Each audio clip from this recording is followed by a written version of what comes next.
ये कहानियां केवल मनोरंजन के लिए बनाई गई है। इनका किसी भी धर्म, जाति या व्यक्ति से कोई संबंध नहीं है। कृपया इन्हें एक काल्पनिक कहानी के रूप में देखें।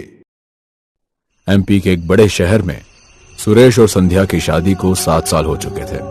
दोनों एक साथ खुशहाल जिंदगी जी रहे थे। पहले ही साल संध्या ने एक प्यारे लड़के को जन्म दिया, जिसका नाम दीपक रखा गया। दीपक के आने से उनके जीवन में खुशियों की बहार आ गई थी। सब कुछ एक सुंदर सपने की तरह लगता था। लेकिन जिंदगी कभी कभी कैसी करवट ले लेती है, इसका अंदाजा किसी को नहीं होता। एक दिन एक भयानक सड़क दुर्घटना में उनका बेटा दीपक, जो अभी सिर्फ 6 साल का था, उसका देहांत हो गया। दीपक की मौत के बाद उसके पिता ने तो खुद को किसी तरह संभाल लिया, लेकिन संध्या के लिए यह दुख बर्दाश्त करना बहुत मुश्किल था। उसका दिल इस बात को मानता ही नहीं था कि दीपक अब इस दुनिया में नहीं है। उसे अक्सर दीपक की आवाजें सुनाई देती थी।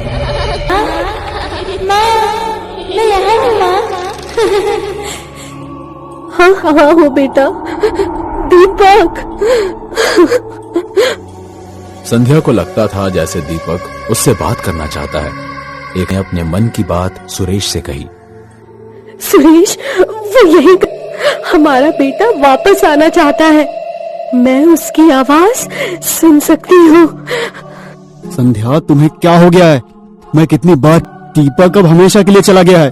तुम उस सच को क्यों नहीं मानती? संध्या की इस हालत को देखकर सुरेश को उसकी चिंता होने लगती है। वो अपने बेटे को तो पह चुका था, अब अपनी पत्नी को भी खोना नहीं चाहता था।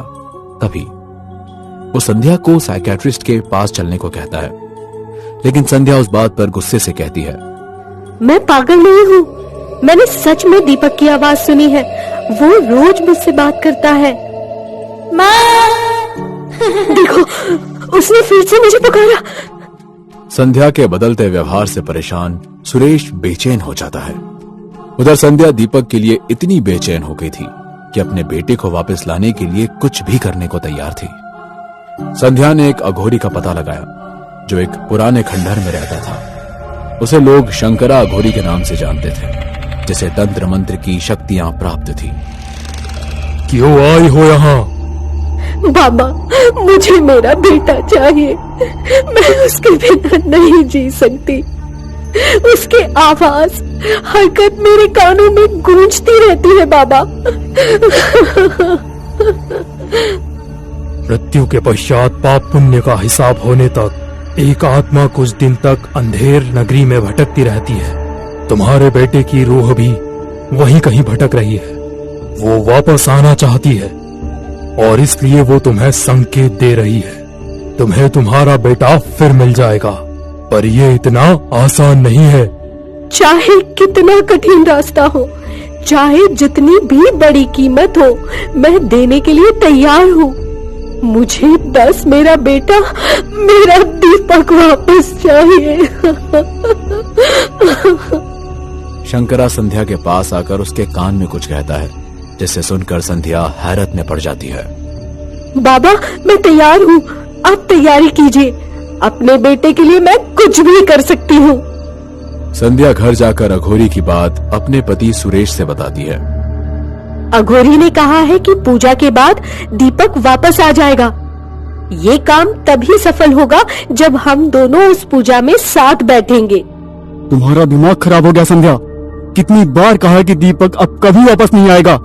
दीपक मेरा भी बेटा था। मैं भी उससे तुम्हारे जितना प्यार करता था, पर जो सच में देख रहा हूँ उसे तुम देखकर भी अनदेखा कर रही हो। ये एक पागलपन है और मैं इसमें तुम्हारा साथ नहीं दूंगा। रोहन के इस रवैये के कारण संध्या गुस्सा होकर खाना पीना छोड़ देती है, जिस वजह से संध्या की तबीयत बिगड़ने लगती है। संध्या की ये हालत रोहन से देखी नहीं जाती। संध्या की जिद के आगे रोहन अपने घुटने टेक देता है और इस पूजा में उसका साथ देने के लिए राजी हो जाता है। जिसके बाद सुरेश और संध्या शंकरा के बताए हुए पते पर पहुंच जाते हैं। वो जगह देखने में बहुत डरावनी थी। आसपास कुछ ही पेड़ थे, पर वो भी सूखे हुए, बेजान और बंजर थे। उस गांव में इंसान तो दूर, कोई जानवर या पंछी का भी नामो निशान नहीं था। पर तभी अचानक एक बूढ़ा आदमी उनके पास आते हुए दिखाई देता है। वापस लौट जाओ। उस कुएं के पास मत जाना, जहाँ से आए हो वहीं लौट जाओ। सृष्टि में सब कुछ विधि लिखित होता है, अगर उसे बदलने की कोशिश करोगे तो उसका अंजाम अच्छा नहीं होगा। वापस लौट जाओ। इतना कहते ही वो आदमी वहां से चला जाता है। उस इंसान की बातों को अनसुना कर संध्या सुरेश को एक कुएं के पास ले जाती है जो बेहद खतरनाक नजर आ रहा था। कुएं के पास अघोरी पहले से ही हवन की सारी तैयारियां करके बैठा था। इन दोनों के आते ही वो उनको जलते हुए हवन के सामने बैठने के लिए कहता है और उसी के साथ अघोरी मंत्रों का जाप शुरू करता है। मंत्र उच्चार होते ही हवाएं तेज हो जाती है और दूर कहीं से जंगली जानवरों के चीखने और रोने की आवाजें सुनाई देने लगती है। कुछ ही पल में कुएं से अनेक चीखें सुनाई देने लगती है। चीखें इतनी डरावनी थी कि उन्हें सुनकर संध्या और सुरेश की रूह कांप जाती है। तभी कुएं में से दो आत्माएं दीपक की रूह को लेकर बाहर आती है।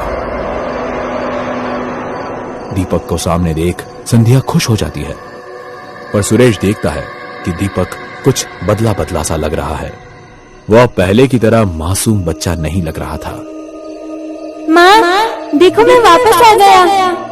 माँ मुझे यहाँ से ले चलो, मुझे तुम्हारे साथ रहना है। हाँ बेटा, मैं तुम्हें लेने आई हूँ। संध्या खुशी से दीपक की तरफ बढ़ती है, तब रोहन उसे रोक देता है। संध्या, ये हमारा दीपक नहीं है, ये कोई और ही है। मुझे कुछ ठीक नहीं लग रहा, चलो यहाँ से। नहीं, ये मेरा बेटा दीपक ही है। मेरे पास आओ बेटा। एक बार फिर सोच लो लड़की, मैंने जो तुमसे कहा था तुम्हें याद तो है ना? तुम दीपक से जितना प्यार करती हो उतना ही जिस किसी और व्यक्ति से करती हो उसकी आहुति देनी के बदले आत्मा।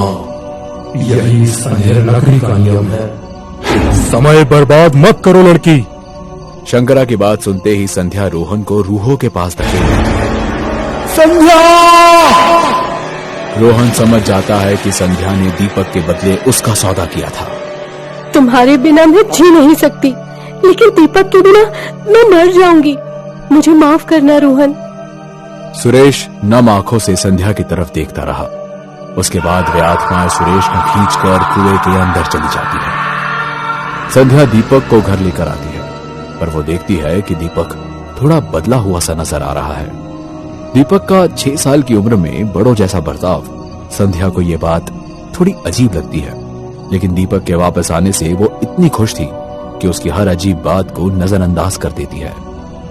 एक रात संध्या पानी पीने के लिए उठती और जैसे ही डाइनिंग रूम में आई तो उसे फर्श पर खून के दाग दिखाई देते हैं। संध्या डरते डरते आगे बढ़ी तो उसने एक कोने में दीपक को बैठे हुए पाया। दीपक, बेटा दीपक।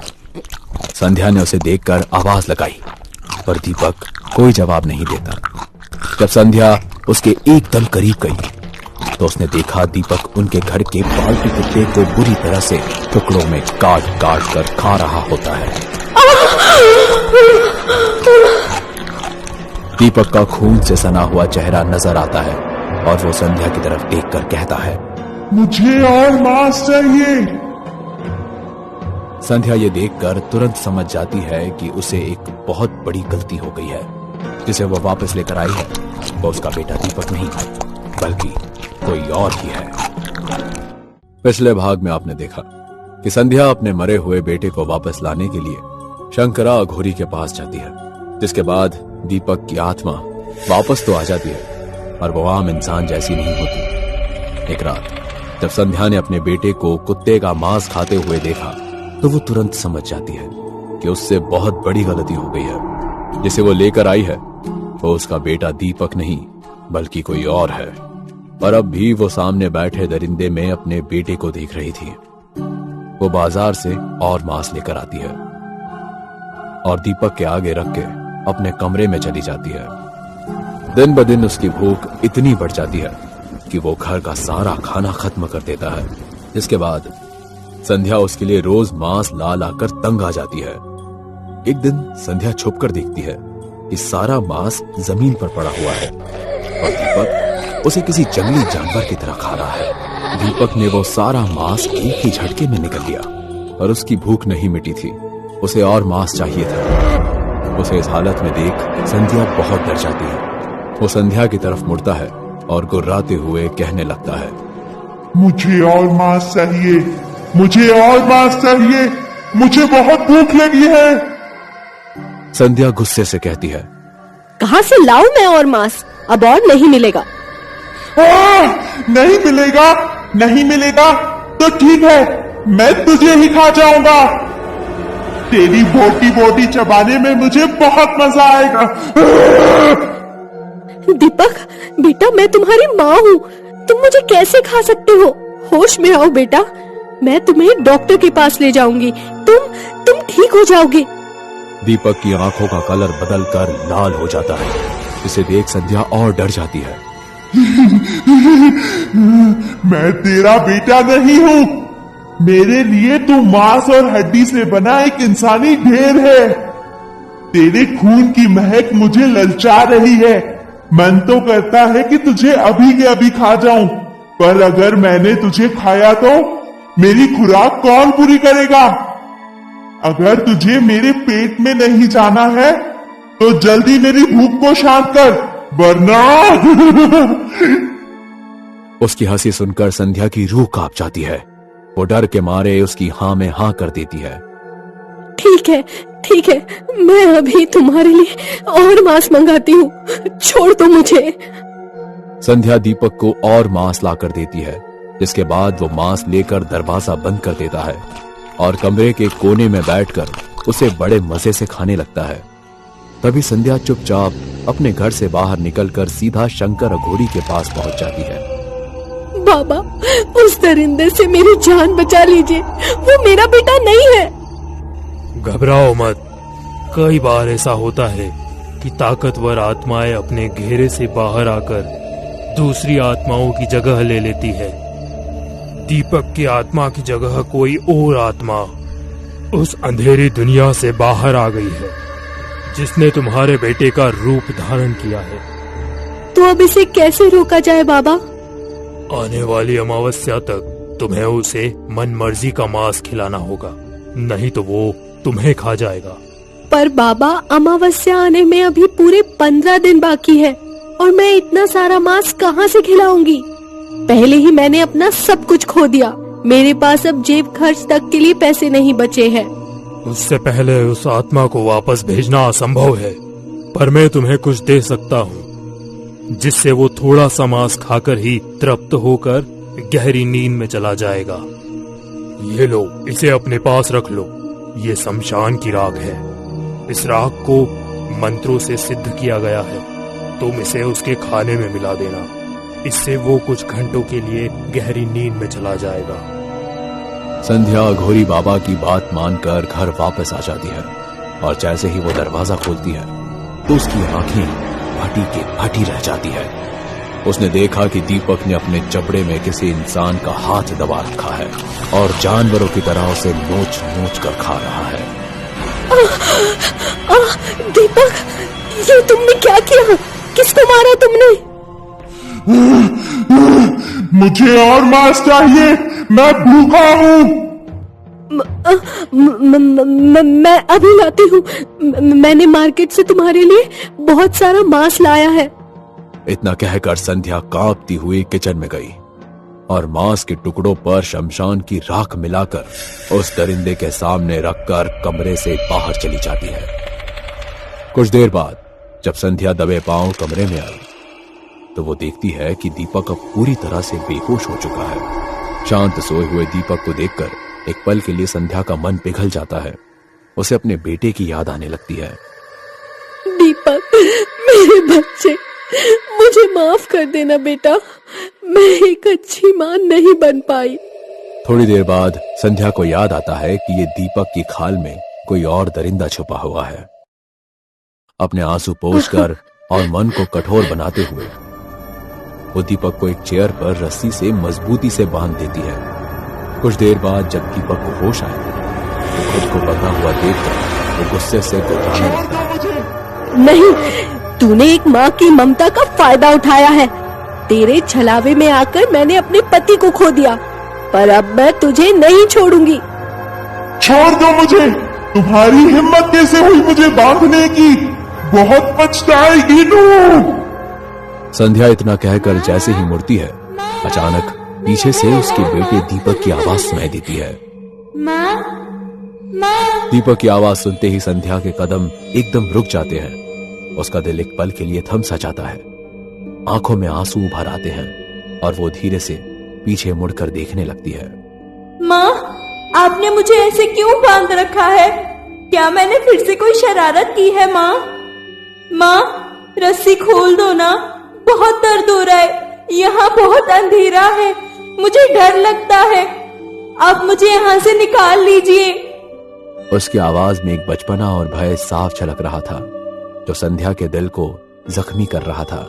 उसके कदम खुद ब खुद दीपक की ओर बढ़ने लगते हैं। बहुत दिनों से आपकी गोद में नहीं सोया हूँ माँ। मेरे बच्चे, मैं अभी रस्सी खोल देती हूँ। मुझे माफ कर दो बेटा। हम दोनों यहाँ से कहीं दूर चले जाएंगे, फिर कोई हमें परेशान नहीं करेगा। संध्या दीपक की रस्सी खोलने ही वाली होती है कि तभी दरवाजे से डोरबेल की आवाज सुनाई देती है। उस आवाज से दीपक का रचा हुआ जादू टूट जाता है। जादू टूटते ही संध्या तुरंत होश में आ जाती है और घबरा कर पीछे हट जाती है।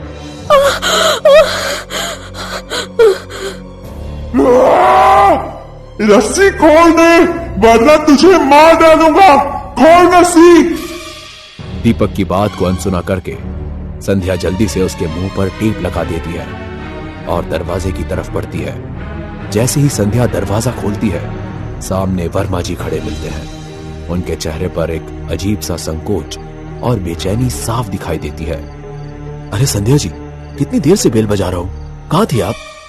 वर्मा जी की बात सुनकर संध्या को समझ में आ गया कि दीपक जिस इंसान का हाथ खा रहा था वो कोई और नहीं बल्कि वर्मा जी की पत्नी रश्मि थी। माफ कीजिएगा भाई साहब, मेरी आंख लग गई थी। ठीक है, कोई बात नहीं। जरा रश्मि को बुला दीजिए।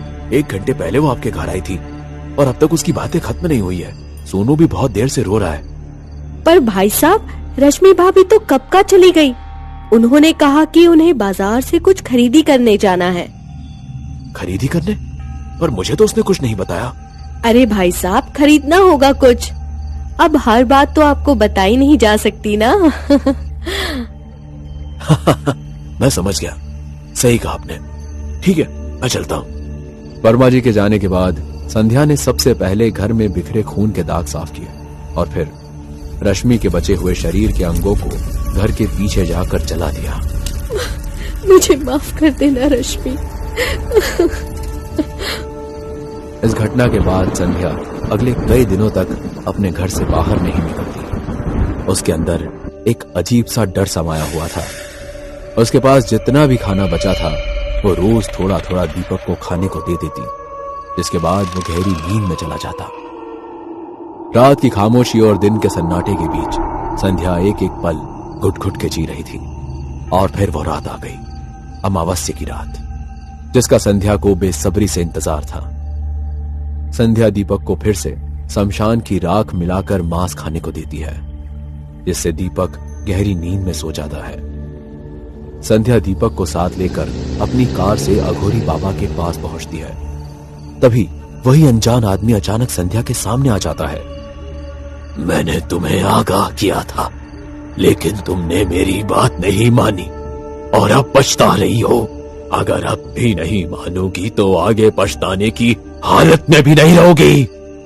संध्या फिर एक बार उस आदमी को नजरअंदाज करती है और आगे निकल जाती है। अघोरी के पास पहुंचते ही संध्या ने देखा कि अघोरी ने विधि की सारी तैयारियां पहले ही कर रखी थी। जैसे ही संध्या वहां पहुंची, अघोरी ने दीपक को एक घेरे में बैठाकर विधि शुरू की। पर विधि शुरू होने से पहले ही दीपक ने अपनी आंखें खोल दी और एक झटके में संध्या का गला पकड़ लिया। छोड़ दो मुझे। तुझे क्या लगता है तू मुझे यहाँ लेकर आई है? नहीं, मैं तुझे यहाँ लेकर आया हूँ। तुझे तो पहले दिन ही कच्चा चबा जाने का मन था मेरा, पर जब मैंने तुझे छुआ तो तेरे पेट में पल रहे बच्चे की धड़कनें मुझे सुनाई दी। मैंने सोचा कि कब तक ऐसे रूह बनकर भटकता रहूंगा। इस लोक में जीने के लिए शरीर की जरूरत भी तो है, और इसीलिए मैंने तुझे जिंदा छोड़ दिया। अब ये तांत्रिक मंत्र बोलकर मुझे तेरी कोख में भेजेगा और मैं फिर से एक नए शरीर के साथ जन्म लूंगा।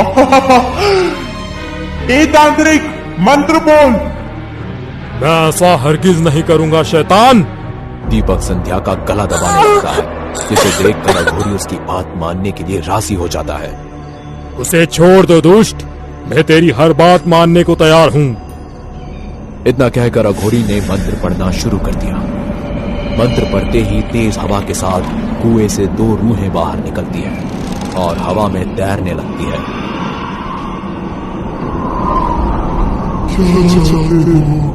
इस औरत के पेट में पल रहे बच्चे के अंदर मेरी रूह भेज दो। इससे पहले कि वो संध्या के पेट में पल रहे बच्चे को ले जाते, वही अनजान आदमी संध्या के सामने आकर खड़ा हो जाता है और आत्माओं का विरोध करता है। ठहरो, मैं चेतावनी देता हूँ कि मृत्यु लोक में वापस चले जाओ। कौन है तू? चला जा यहाँ से, नहीं तो मैं तुझे जिंदा खा जाऊंगा। मैं कौन हूँ इससे तुझे मतलब नहीं, लेकिन इतना जान ले कि तेरे जैसी दुष्ट आत्माओं को खत्म करने के लिए मुझे इस अंधेरे में रखा गया है। मैं अकेला नहीं जाऊंगा, तुम सबको साथ लेकर जाऊंगा। दीपक ने एक झटके में अघोरी का पेट फाड़ दिया।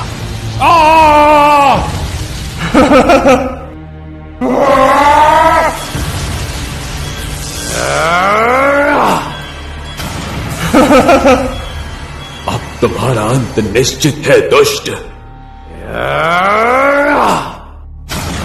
तू मेरा कुछ नहीं बिगाड़ सकता, मैं तेरे मांस की एक एक बोटी खा जाऊंगा। तभी वो अनजान आदमी मंत्र पढ़कर दीपक पर पवित्र जल छिड़क देता है, जिससे उसकी रूह तिनकों में बिखर जाती है।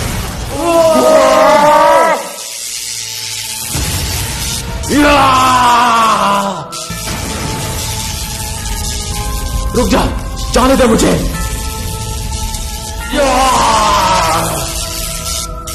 छोड़ दे मुझे। उसके बाद बाकी की रूहें भी एक शब्द से कुएं के अंदर चली जाती है और पूरी जगह एकदम शांत हो जाती है। इसके बाद वो इंसान संध्या के पास आता है और उससे कहता है, डरो मत, मैं तुम्हारे बच्चे को सुरक्षित रखने के लिए यहाँ हूँ। मुझे माफ कर दीजिए बाबा। सदा खुश रहो, इंसान अपने कर्मों के अनुसार ही फल पाता है। सब विधि लिखित है, इसे बदलने जाओगे तो अंजाम बुरा ही होगा।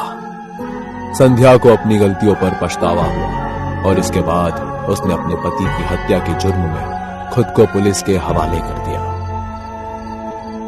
हेलो दोस्तों, अगर आपको ये वीडियो पसंद आई हो तो इसे लाइक और शेयर करें। ऐसी ही वीडियोस देखने के लिए हमारे इस चैनल को सब्सक्राइब करें। तो मिलते हैं अगली वीडियो में, तब तक के लिए नमस्कार।